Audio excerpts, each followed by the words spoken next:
Elle est allée voir Jésus-Christ. Il a dit, papa, tu vas où? Il est déjà mort. Ils sont mauvais. Dès qu'on a eu, moi, la maman a eu. On dit ignorance. Là, c'est mes mamans, Marthe. On a fait yo kakalinko yo kati, lui le balanzambe. Mais tant où il est soigné, il a dit que celui-là, il était la vie et la résurrection. Et il est allé lui-même barrer la route à Jésus-Christ pour lui dire, il sent mauvais, qu'est-ce que tu vas encore aller faire là-bas? Bien aimé, quand tu es ignorant de la parole de Dieu, personne ne va t'amener à l'échec. Tu vas t'amener toi-même à l'échec. Parce que tu as l'ignorance.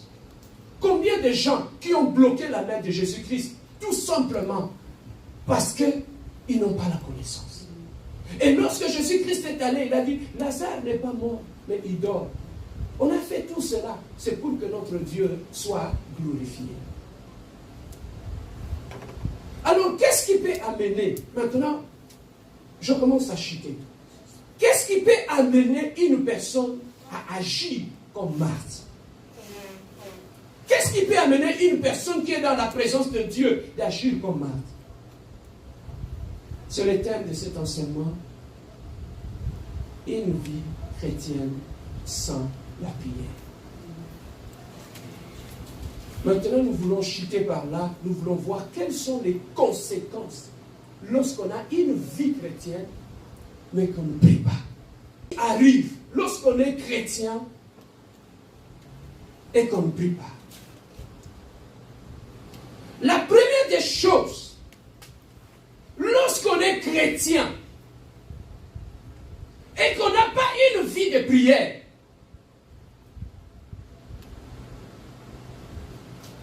la première des choses qui va se manifester dans ta vie quand tu es chrétien et que tu n'as pas une vie de prière, c'est la confusion totale.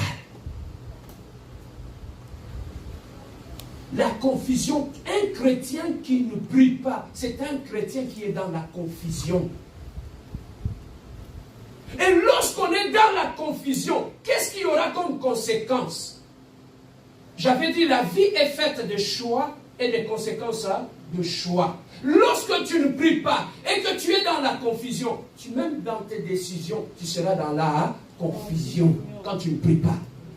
Retiens cela. Une vie chrétienne sans la prière, c'est une vie de confusion. Tu seras dans la confusion et toutes les décisions que tu vas prendre dans ta vie ne seront que confusion sur confusion. Pourquoi? Parce que tu n'as pas un support sur lequel tu peux t'appuyer.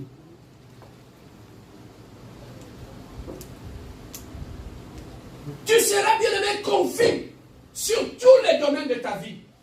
Et lorsque tu es dans la confusion, tes décisions sont erronées et automatiquement ça amène quoi? Une vie d'échec. Tu es dans la confusion, tu prends des décisions dans la confusion, tu fonctionnes dans la confusion, tu vis dans la confusion, tu entres dans tes relations dans la confusion et au bout de la ligne, ça sera échec sur échec. Donc la première conséquence d'une vie chrétienne sans la prière, c'est d'abord la confusion totale sur tous les domaines de ta vie. Et une vie qui est dans la confusion, les décisions de ta vie seront aussi dans la confusion totale. Pourquoi la confusion? Parce que lorsque je vais prendre une décision, quand je prie, la prière me pousse à aller dans la prière. La prière, quand je suis dans un problème, je cherche la solution à ce problème-là. Qu'est-ce que je fais? Si je prie, plus je prie, la prière m'amène dans la présence de Dieu. La prière m'amène dans la présence de Dieu. Or, la Bible nous dit, notre Dieu est lumière. Lorsque j'étais confus, je ne savais pas quoi faire. Plus je prie, plus je serai éclairé par la lumière de Dieu. Et quand je suis éclairé, je prendrai une bonne décision. C'est comme dans cette salle ici. Quand je ferme toutes les lumières, je te demande de me citer tout ce qu'on a dans la salle ici. Est-ce que tu sauras entrer là-bas et sortir par là? Non. Non. Tu vas commencer à cogner des chaises, n'est-ce pas? Pourquoi? Parce qu'il fait sombre, non? Mais quand j'allume la lumière, est-ce que tu vas encore cogner les chaises? Non. Pourquoi? Parce que tu es éclairé. C'est ça la vie.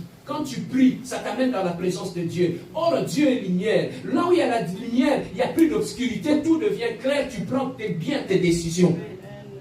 Il n'y a plus de confusion. Donc, la prière éloigne la confusion dans notre vie. La prière éloigne la confusion dans notre vie. La prière éloigne la confusion dans notre vie.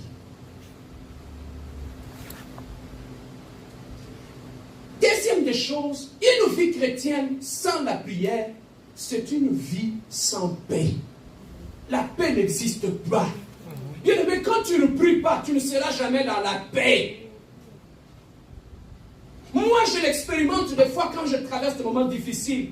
Ça dérange moralement, mentalement, même mon esprit est troublé. Mais quand je commence à adorer, je commence à prier, je commence à adorer, tu sens une paix qui commence à t'envahir. Tu sens une paix, la silence commence à t'envahir de l'intérieur. Mais tout cela vient par la prière. Sans la prière, tu seras toujours agité comme Marthe. La prière déstabilise émotionnellement, spirituellement et mentalement. La prière fera en sorte que tu sois en paix, même quand tu es dans le problème. Pourquoi? Parce que tu as l'assurance. Tu as un Dieu. La vie des prières, un chrétien qui prie, c'est un chrétien qui est dans la paix, même quand il est dans la barque. Parce que Jésus-Christ est dans sa barque. Mais un chrétien qui ne prie pas, c'est un chrétien qui ne sera jamais dans la paix. Je lisais un jour un livre. Il y a un psychologue qui disait, il a constaté, la plupart des gens qui prient, difficilement ils développent des problèmes, des maladies liées à la santé mentale. Pourquoi? Parce qu'ils ont un support. Tu sais, quand tu n'as pas de support sur lequel tu peux t'appuyer, quand tu es dans les problèmes, tu vas chuter jusqu'à toucher les fonds. Au moment où il va parler de la dépression, et ça va toucher fond. À où il colloque, il ne sait pas à toucher fond. Il est perdu, il n'a plus de repère. Il est perdu complètement. Mais un enfant de Dieu qui prie ne peut pas faire cette chute-là. Pourquoi? Parce que quand tu commences à prier, il y aura une main puissante de Dieu qui va venir en dessous de toi pour te soutenir. Même si tu ne le vois pas, même si tu ne le sens pas, sache que quand nous commençons à prier, la main de Dieu est là. Et lorsque la main de Dieu te retient, c'est ça qui fait que tu commences à sentir la paix en toi, la paix intérieure. Voilà pourquoi quand tu as un problème, prie jusqu'à ce que tu sentiras la paix dans ton cœur. Si tu ne sens pas la paix, ne laisse pas, continue. Lorsque tu sens la paix, là tu lâches. Papa, moi quand j'ai un problème, quand je te sais, je n'étais pas encore marié, quand j'ai un problème, ça peut me troubler, je peux être perdu, des fois je peux même pleurer. Mais quand je rentre dans la salle de bain, je prends mon bain, quand je sors, la foukami, la tiers adoration, la m'a dit qu'on adorait, papa. Oh non. Tu sens, c'est comme une force qui te plonge vers le sol, qui commence à te monter. Nous trouvons notre force dans la présence de Dieu. Tu vois un enfant, il peut être un petit. Tu peux le grimacer. Petit Roberto, tu peux le grimacer. Il peut avoir peur. Hein? Là, il va avoir peur. Il est stressé. Parce qu'il sent que tu vas le frapper. Mais de loin, il y a un abamou. Il y a Morgan. Ouais, pas que il y a Morgan. L'attitude de l'enfant va faire quoi? Va changer. Toi, tu as tourné le dos, tu le grimaces, mais derrière, il a vu son grand frère en train de venir. Qu'est-ce qu'il va faire? Qu'est-ce qui va changer? L'attitude de l'enfant va changer. Pourquoi? Parce qu'il a vu son grand frère. C'est ça qui fait que quand j'ai un problème, je commence à prier, et Dieu m'ouvre l'esprit. Amen.